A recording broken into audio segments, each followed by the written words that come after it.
자, 안녕하십니까. 이번 시간에는 데이터엔을 이용한 이제 선형 회귀 분석 실습을 한번 해보도록 하겠습니다. 자, 이 선형 회귀 분석은 이제 고급 통계 분석으로 나가기 위해서 가장 중요한 이제 분석 방법인데요.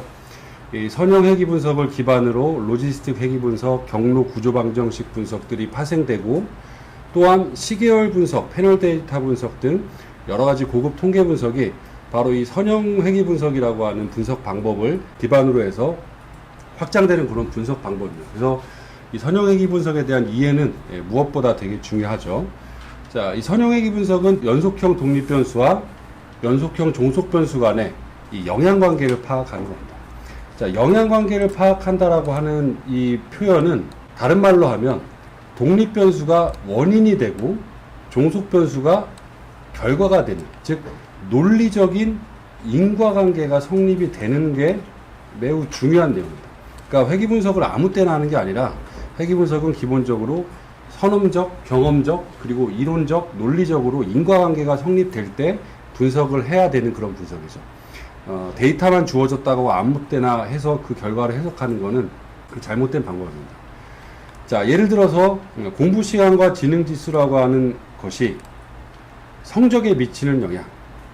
자, 이런 식의 이제 분석을 하게 된다면 공부 시간과 지능 지수 중에 어느 게 더 성적에 영향을 많이 미치나, 그리고 공부 시간과 지능 지수가 1 증가할 때 성적은 몇 점 증가할까, 이렇게 영향과 예측이라고 하는 두 가지 목적으로 활용이 됩니다. 자, 그래서 귀무가설은 영향이 없다, 대립가설은 영향이 있다. 자, 그리고 이제 거기에 대한 모형에 대한 검정과 변수에 대한 검정 두 가지가 이제 나오는데, 실제 이 두 가지는 서로 연결이 되어 있습니다. 즉, 변수가, 독립 변수가 영향을 종속 변수에 하나라도 영향을 준다면 그 모형은 유의한 모형이 되기 때문에 이 두 개는 따로따로 결과가 나타난다기보다 연계되어 있는 결과라고 볼 수가 있겠죠. 자, 그럼 우리가 이제 이 분석을 통해서 회귀 분석을 한번 수행해 보도록 하겠습니다. 자, 어떤 변수 간의 선형 회귀 분석이 적합할까요? 자, 이 변수의 주요한 독립 변수는 바로 영화관의 품질을 측정한 6가지의 하위 개념들이고요. 그 다음에 종속 변수는 그에 따라서 영화관에 대한 고객 만족도와 충성도입니다. 따라서 이제 품질 만족의 6개가 고객 성과에 미치는 영향이 되겠죠. 자, 그럼 몇 번의 회귀 분석을 해야 될까요? 자, 회귀 분석은 종속 변수의 수대로 하는 거죠. 첫 번째, 고객 만족도에 미치는 영향과 두 번째, 충성도에 미치는 영향을 각각 따로따로 해야겠죠. 그래서 고객 만족도에 미치는 회귀 분석, 충성도에 미치는 회귀 분석. 자, 이렇게 주 변수가 연속형이고, 그 다음에 회귀 분석을 수행할 수도 있고, 또 때에 따라서는 여기에 추가적으로 어떠한 통제가 필요한 변수들을 같이 투입할 수가 있습니다. 자, 이 통제라고 하는 개념은 상당히 이제 정말 개념적인 용어인데요. 실제적으로 통제 변수라고 하는 것은 독립 변수로 같이 넣어서 분석하는 것에 불과합니다. 하지만 이제 통제라고 하는 개념을 좀 살펴보면, 자, 지금 이 6가지 변수가 고객 만족도에 미치는 영향을 분석한다면, 여기서 측정되는 6가지의 변수를 빼고는 나머지는 이 결과에 반영하지 않겠다는 얘기죠. 반면에 인과학적 특성과 같은 변수를 같이 통제 변수로, 독립 변수로 넣게 된다면 사람들의 성별, 연령, 직업, 소득 수준이 반영된 결과가 제시가 됩니다. 따라서 이 6가지의 독립 변수만 투입됐을 때에는 응답한 사람들의 일반적 특성을 무시하고란 뜻이 돼요. 일반적인 평균 영향 관계가 되는 거죠. 반면에 성별, 연령, 직업, 소득을 같이 넣는다면 응답한 사람, 즉 관람객들의 일반적 특성을 고려했을 때 이 6가지 변수가 어떤 게 더 영향을 미치하는 반영할 수 있죠. 그래서 실제적으로는 6가지의 독립 변수를 주 변수의 해석으로 삼지만 좀 더 현실적인 결과가 되기 위해서는 고객 만족도와 충성도에 관계가 있을 만한 일반적 특성 혹은 다른 통제 변수를 같이 넣는 게 더 이제 사실적이라고 하는 얘기는 현실과 더 가까운 그런 결과가 나타납니다. 자, 그럼 우리가 각각 이러한 분석들을 수행해 보도록 하겠습니다. 자, 분석에서 자, 회귀 분석, 선형 회귀 분석으로 이제 들어갑니다.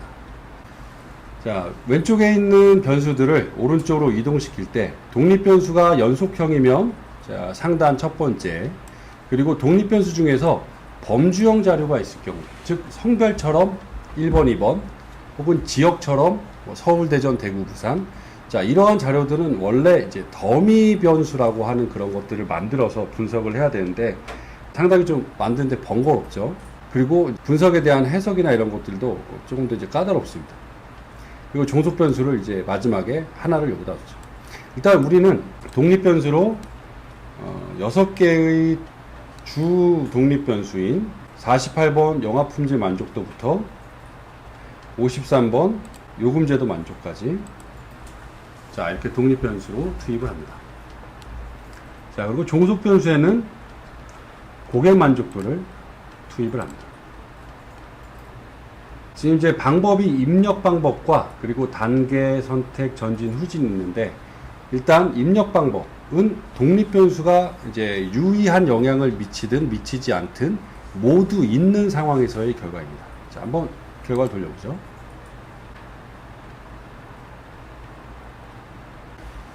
자, 이렇게 이제 결과를 보면 아주 깔끔하게 표로 그리고 해석이 쭉 제시가 되어 있습니다. 해석을 먼저 보면 독립 변수가 종속 변수인 고객 만족도를 설명하는 정도는 32.2%로 나타났다. 자, 여기 이제 R스퀘어라고 하는 결과값이 있는데 이게 바로 투입된 독립 변수가 종속 변수를 설명하는 정도를 0과 1 사이, 즉 0에서 100%로 계산을 한 결과입니다. 즉 독립 변수가 변화할 때 종속 변수가 얼마나 변화하는 게 그 직선으로 일치하냐를 이제 수치화한 자료죠. 100%라면 모든 자료가 하나의 직선으로 일치할 정도의 수준이고 보통 이제 20, 30% 이상 정도의 설명력은 나타나야 이게 회귀 분석의 인과관계로 보는데 적합하다라고 하는 그런 주장을 하는 사람들도 있습니다. 그리고 이 분석 결과에 R스퀘어 옆에 어드저스티드 R스퀘어는 독립 변수의 수가 증가하면 무조건 R스퀘어는 증가합니다. 쓸데없는 독립 변수, 의미 없는 독립 변수가 계속 추가되면 R스퀘어는 계속 증가돼요. 근데 어드저스티드 R스퀘어는 이 R스퀘어를 조정한 값으로 의미 없는 변수가 들어가면 오히려 떨어지게 됩니다. 그러니까 모형의 안정성을 좀 더 잘 표현한 지표라고 할 수 있죠. 그래서 중요한 건 이제 R스퀘어도 높지만 어드저스티드 R스퀘어도 R스퀘어보다 원래 낮게 나타나는데 다소 낮게 나타납니다. 만약에 지금 R스퀘어가 0.32, 32.2%인데 어드저스티드 R스퀘어가 이거보다 0.05, 즉 5% 이상으로 낮게 나타난다면 그건 독립 변수를 좀 의심해 봐야 돼요. 30%의 R스퀘어인데 20%의 어드저스티드 R스퀘어가 나타났다. 이 10% 이상의 차이가 난다면 거의 확실하게 의미 없는 변수들과 불필요한 변수들이 들어갔다라고 하는 시그널로 보면 좋을 것 같습니다. 자, 그리고 이제 F값, P값, 이건 모형이 유의하냐에 대한 건데, 이거는 투입된 독립 변수 중에서 유의한 영향을 미치는 변수가 하나라도 있으면 이 0.05보다 작게 나타납니다. 따라서 이거는 다소 형식적인 결과라고 할 수 있죠. 어쨌든 이제 레포팅 할 때 이 설명력과 모형에 대한 결과를 기본적으로 제시를 해주기 때문에 제시해주고 해석에서도 제일 처음에 설명력과 모형에 대한 유의성을 얘기를 하게 됩니다. 자, 두 번째로는 이제 어떤 변수가 유의한 영향을 미쳤냐를 파악하게 되는데, 자, 유의 확률이 0.05보다 작은 변수가 어떤 건지 한번 찾아보시기 바랍니다. 자, 영화 품질 만족 0.05보다 작죠.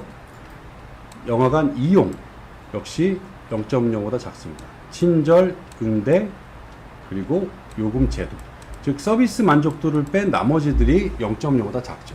해석은, 두 번째 해석은 독립 변수가 종속 변수에 유의한 영향을 미치는 결과, 자, 이렇게 5가지가 유의 수준 0.05에서 유의하게 영향을 미쳤고 서비스 만족은 유의한 영향을 미치지 않았다라고 하는 기본적인 해석이 들어가죠. 따라서 이 5가지 변수가 높을수록 고객 만족도의 정적인 관계에 영향을 미친다. 쉽게 얘기해서 영화 품질 만족, 영화관 이용 만족 등에 대한 만족이 높을수록 고객 만족도의 향상에 기여한다라고 이제 얘기를 할 수가 있습니다. 자, 그러면은 유의한 영향을 미치는 것들을 파악했으면 5개의 변수가 모두 동일하게 영향을 미치는 건 아니겠죠. 어떤 변수는 더 강하고 중요한 영향을 미치고 어떤 변수는 좀 상대적으로 약한 영향을 미칠 수 있습니다. 그 기준이 되는 통계량이 이 표준화 베타 값, 표준화 계수 혹은 이 t 값입니다.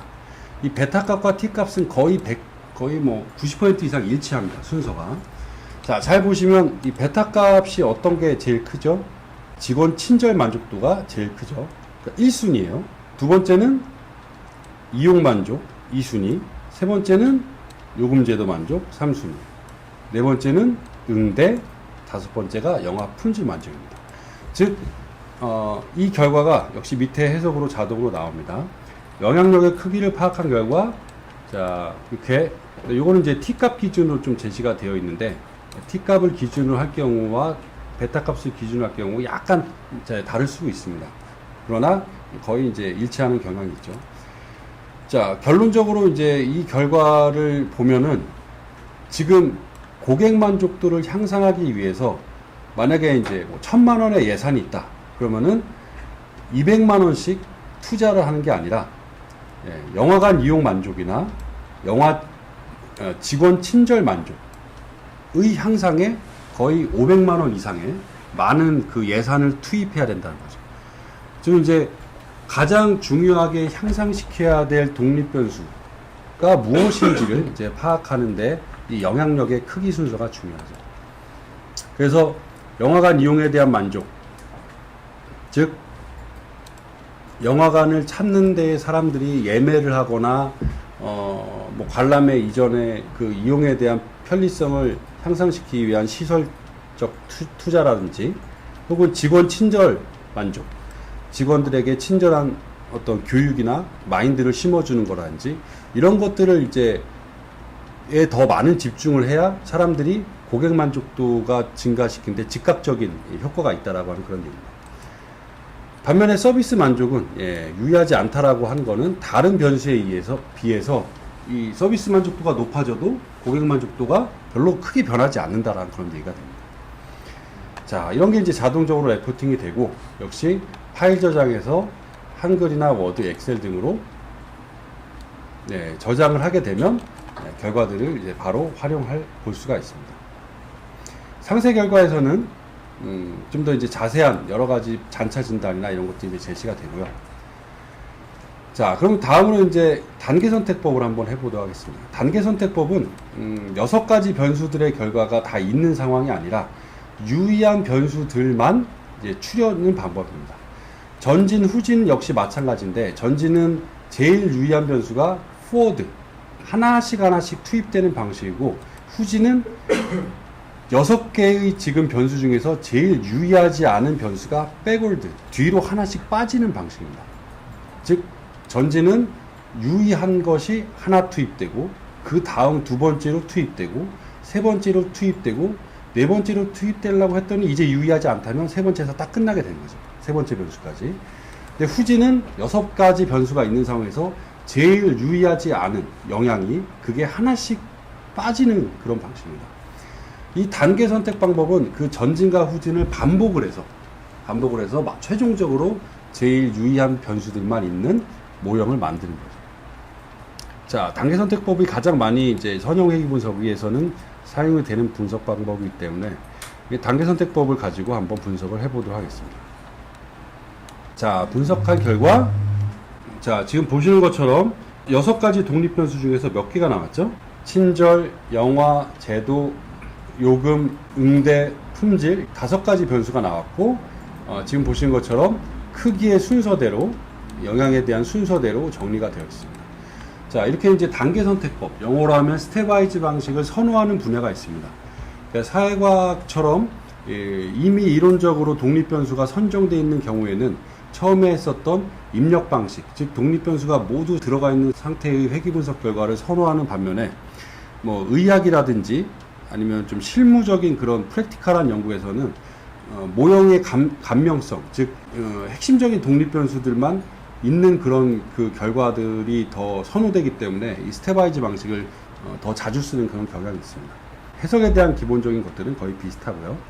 자, 그리고 이제 VIF라고 하는 수치가 나오는데, 우리가 상관관계 분석에서 독립변수들 간의 상관관계가 지나치게 높게 될 경우에 최종적인 회귀 분석에서 나타나는 그 결과가 잘못 추정될 수 있다라고 해서 그 상관관계가 0.8 혹은 0.85보다 독립변수들끼리 너무 높으면 문제가 된다라고 말씀을 드렸습니다. 자, 근데 그거는 이제 대략적인 가늠이고, 실제적으로 그 문제가 되는지에 대한 진단이 회귀 분석에서 이 VIF 값입니다. 영어로 이제 Variance Inflated Function. 그러니까 풀어서 얘기하면 분산 Inflated, 팽창될 때 펑션, 함수라고 하는데, 뭐 논리적으로는 그렇게 어렵진 않아요. 독립변수들끼리 얼마나 강한지를, 이 독립변수를 종속변수를 해봐서 회귀 분석하고, 또 얘를 회귀 분석, 종속변수로 회귀 분석해보고, 이런 시뮬레이션 결과에서 나타나는 그런 숫자입니다. 어쨌든 이 숫자가 최소 1의 값, 최대는 무한대 값을 가질 수 있는데, 일반적으로는 10보다 클 경우, 그리고 좀 더 엄격한 기준에서는 4나 5보다 클 경우에 이건 독립변수들끼리 너무 관계가 좀 강해서 이 추정된 이 결과들이 좀 불안정하다라고 하는 시그널로 볼 수가 있을 겁니다. 지금은 거의 1.7 최대가 이런 식으로 나타나죠. 거의 1점 몇, 2점 몇 이 정도의 수준에서는 거의 문제가 없다라고 봐도 무방할 겁니다.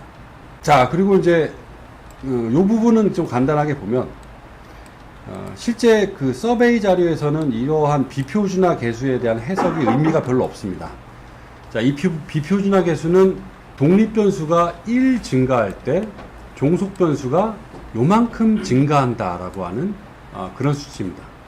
자, 즉 직원 친절 만족도가 1점 높아지면 고객 만족도가 0.181점 증가하는 그런 관계가 있다라고 하는 거죠. 자, 그러면 이제 어떤 사람이 3.4점, 3.4점, 3점이라면 거기에 대한 고객 만족도를 대략 유추해 볼 수가 있겠죠. 자, 이렇게 이제 예측이나 유추를 할 때 활용이 되지만 실제 그 사회과학처럼 서베이에서 5점이나 7점 척도에서는 예측까지 하는 건 목적이 아니죠. 다만 이제 실제 어떤 실무적인 자료, 뭐 매출을 예측한다거나 어떤 뭐 생산량을 예측할 때는 이 비표준화 계수를 가지고 또 회기식을 통해서 예측하는 게 이제 중요하게 활용될 수가 있을 겁니다. 자, 그러면 우리가 두 번째로, 자, 이제 방법은 입력 방법으로 다시 바꾸고요. 주 독립변수 이외에 성별, 연령, 소득, 직업, 이 네 가지 변수를 넣어보도록 하겠습니다. 그러나 이 변수들은 성별은 이제 남자, 여자, 집단 변수죠. 독립변수를 넣을 때 연속형으로 넣으면 안 되고 범주형에다 넣어야 됩니다. 그러면은 지금 남자가 1번, 여자가 2번인데 지금 저희 솔루션에서는 알아서 남자가 0번, 여자가 1번, 즉 0과 1로 자료가 입력이 돼서 분석이 된다. 즉 이제 어려운 말로 하면 이제 더미 변수라고 하는 것이 자동으로 생성돼서 분석이 되는 거죠. 왜 그렇게 하냐? 남자가 1이고 여자가 2라고 되어 있는 상태면 아무 의미 없는 1과 2인데 분석 과정에서는 1보다 2가 혹은 2보다 1이 뭔가 1 차이가 있는 것처럼 계산이 돼요. 그러니까 그렇게 되면 안 되죠. 남자, 여자는 아무 의미가 없는 1, 2죠. 그래서 하나를 0으로 하고 하나를 1로 하게 되면 해당되냐 되지 않냐로 이제 구분이 되기 때문에 숫자의 의미가 사라지게 됩니다. 자, 연령을 넣으면 연령은 약간 복잡합니다. 왜냐하면 집단이 두 개가 아니기 때문에 연령은 10대, 20대, 30대, 40대가 있어요. 그러면 이때는 어떻게 되냐? 10대라고 하는 제일 처음에 제일 빠른 숫자를 빼고 나머지 20대, 30대, 40대를 이냐 아니냐를 의미하는 더미 변수가 각각 생성이 됩니다. 자, 그리고 소득 집단, 직업 집단도 입력을 넣게 되면 소득은 네 집단이니까 100만원 미만을 기준으로 100만원대, 200만원대, 300만원 이상을 의미하는 더미 변수가 각각 내부적으로 계산이 되고 직업도 마찬가지로 그런 식이 됩니다. 다시 한번 말씀드리면 독립변수 중에서 그 범주형 자료를 투입하고 싶을 때 1, 2, 3, 4라고 하는 입력이 되어 있는 상태의 데이터를 넣게 되면 아무 의미 없는 1, 2, 3, 4인데 숫자로 해석이 되기 때문에 이거를 숫자의 의미를 없애기 위해서는 0 해당되지 않는다, 남자가 아니다, 1 뭐 남자다, 20대가 아니다, 20대다 라고 하고 이제 분류를 해야 되는 그런 관계입니다. 보통 이제 통제 변수일 경우에는, 개념적인 통제 변수일 경우에는 인구학적 특성 변수가 많죠. 인구학적 특성 변수는 대부분 범주형 자료가 많습니다. 그래서 이렇게 이제 범주형 자료를 독립 변수로 넣어서 통제 변수로 하는 경우가 이제 많이 발생합니다. 자, 이런 상태에서 분석을 누르면, 자, 이렇게 보시는 것처럼 이제 표가 상당히 길게 나오죠. 자, 여기서의 주된 이제 해석은, 자, 우리가 앞서서 봤던 영화 품질, 영화관 이용 만족, 친절, 응대, 서비스, 요금 제도처럼 주 독립 변수들이 유의하냐, 유의하지 않냐, 그리고 어떤 게 영향이 더 크냐, 작냐가 핵심입니다. 즉, 우리가 앞에서 인구학적 변이를 넣지 않았던 그 결과의 초점과 다르지 않습니다. 다만, 지금 이 결과는 남성, 여성, 연령대, 소득, 직업이 반영되어 있는 결과이기 때문에 훨씬 더 응답자의 특성을 반영해서 현실적인 결과가 되는 거죠. 자, 여기를 한번 볼까요? 성별이 여성이죠. 유의한가요? 예, 유의 확률이 0.007로 0.05보다 작게 나타나서 유의하게 나타났죠. 왜 여성만 나타났을까요? 남성은 어디 갔죠? 남성은 집에 갔나요? 예, 남자가 1번, 여자가 2번이라고 돼 있으면 더미 변수는 남자를 0, 여자를 1로 만듭니다. 그러니까 0이라고 하는 의미는 해당되지 않는다고, 1이 해당된다. 그래서 남자를 의미하는 변수는 만들어지지 않고 여자를 의미하는 변수만 만들어집니다. 그래서 해석할 때는 어떻게 하냐? 남자에 비해서 여성은 유의하다. 뭐가? 만족도가 유의하게 높다라고 해석을 하면 됩니다. 자, 그럼 연령대를 볼까요? 연령대는 보시는 것처럼 3개가 생성이 됐죠. 원래 집단이 4개였습니다. 10대, 20대, 30대, 40대. 10대가 1번이었기 때문에 10대를 의미하는 변수는 안 만들어지고 나머지 20대냐 아니냐, 30대냐 아니냐, 40대냐 아니냐를 의미하는 변수가 각각 만들어집니다. 자, 예를 들어서 지금 20대의 경우에는 유의하지 않죠. 그리고 마이너스로 나타났습니다. 자, 유의하지 않기 때문에 큰 의미는 없지만 해석을 하게 된다면 10대에 비해서 20대는 고객 만족도가 유의하지 않고 다만 20대에 비해서 만족도가 낮게 나타났다라고 볼 수가 있겠죠. 자, 30대도 마찬가지입니다. 30대도 20대에 비해서가 아니라 10대에 비해서 30대는 만족도가 유의하게 차이가 없고 다만 평균적인 차이는 10대에 비해서 낮다라고 해석을 할 수 있죠. 40대 이상도 10대에 비해서 유의한 차이가 없고 평균적인 차이는 다소 낮다라고 얘기할 수 있습니다. 자, 소득대도 보면 3개의 집단이 나타났고 100만원 미만이 안 나타났죠. 100만원 미만에 비해서 모두 유의하지 않게 나타났고 다만 부호가 플러스인 걸로 보니 100만원 미만에 비해서 이들은 평균적으로 고객 만족도가 다소 높은 걸로 파악을 할 수 있습니다. 직업도 자, 첫 번째 집단인 학생이 안 나타났죠. 학생을 제외한 나머지 집단은 학생에 비해서 높냐 낮냐 유의하냐를 파악하게 됩니다. 자, 이렇게 더미 변수로 만들어진 변수의 해석도 중요하지만 이런 변수를 넣음으로써 원래 주변수의 영향을 좀 더 정확하게 파악하기 위한 것이에요.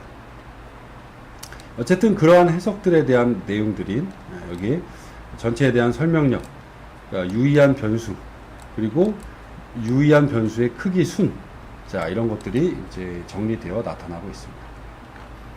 자, 역시 파일 저장에서 원하는 파일로 이제 정리를 해서 저장을 하게 되면 표와 결과에 대한 내용들을 그대로 이제 확인해 볼 수가 있죠.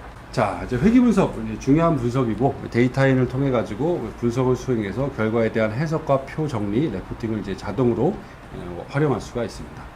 자, 이번 시간은 여기서 정리하도록 하고요. 다음 시간에 뵙도록 하겠습니다. 수고하셨습니다.